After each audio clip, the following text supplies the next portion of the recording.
You see the notification. Your phone lights up with their name. You read the message, maybe even start typing a response, and then you stop. You close the app. You tell yourself you'll reply later, when you have more time, when you can think of the right thing to say. Hours pass. Then days. The message sits there, waiting, and now there's this weight on your chest every time you see their name. You're not ignoring them because you don't care. You're avoiding the response because you care too much about getting it right. Or maybe it's different for you. Maybe you see the message and your whole body tenses. Suddenly replying feels like stepping onto a stage where everyone's watching. The words need to be perfect. The tone needs to be just right. So you wait. And the longer you wait, the harder it becomes, until the idea of responding feels like trying to swim through concrete. You're not lazy. You're not rude.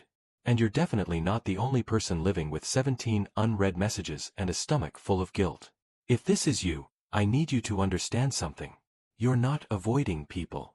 You're avoiding something much deeper.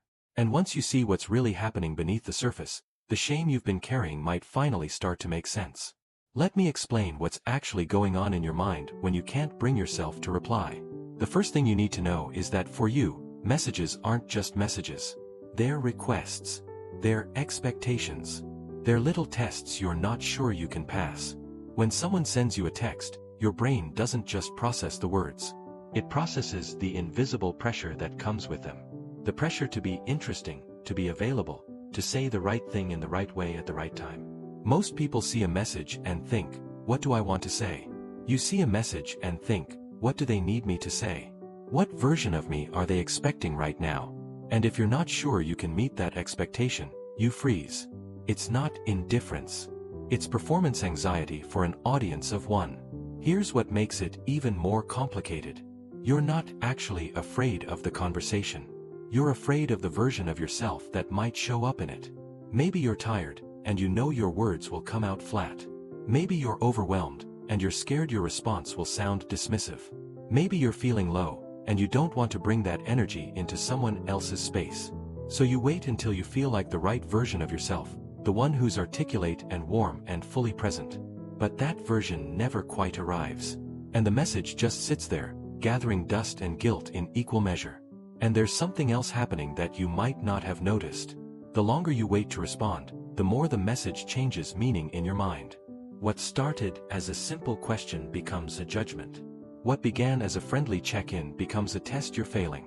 You've turned a 3-sentence text into an entire narrative about what your silence says about you as a person.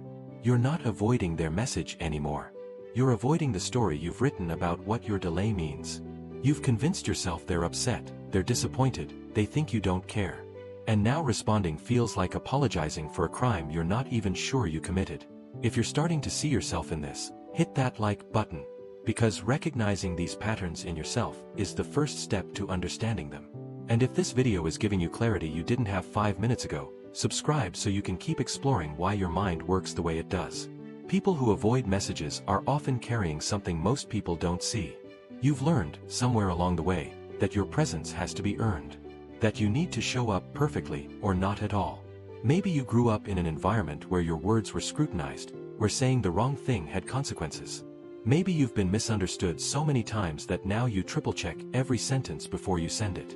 Maybe someone once told you that you were too much or not enough, and now you're constantly trying to calibrate your responses to avoid being either. So you've turned communication into a high-stakes game where the only way to lose is to be yourself without a script. Here's where it gets really interesting. The messages you avoid the most are usually from the people you care about the most. Your closest friends. Family members. People whose opinion actually matters to you. Strangers and acquaintances? You can reply to them without thinking twice. But the people who really know you, the ones who've seen you at your worst, the ones whose love you're not entirely sure you deserve? Those messages sit in your inbox like little grenades. Because with them, there's something real at stake. With them, you can't just perform. With them, you have to actually show up. And showing up means being seen. And being seen means being vulnerable. And being vulnerable feels like standing naked in a room full of mirrors. Let me tell you what happens over time if you've been doing this for years. It stops being just a habit and becomes part of your identity. You start saying things like, I'm just bad at texting, or I'm terrible at staying in touch, like it's a fixed personality trait you were born with. But you weren't. You learned this. You learned that disappearing was safer than disappointing someone. You learned that silence was easier than risking saying the wrong thing. And for a while, maybe that protection served you. Maybe it kept you from getting hurt, from being misunderstood, from feeling exposed. But now the protection has become a prison. Now you're not just avoiding messages. You're avoiding connection itself. Before we continue, I want you to do something. Look at the comments below. You'll see hundreds, maybe thousands of people saying, "This is me." You're not alone in this struggle.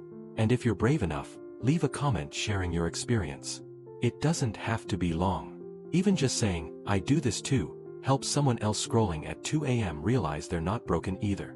Your words might be exactly what someone needs to read today. Think of your mind like a castle with a moat. The moat was built to keep danger out, and it worked.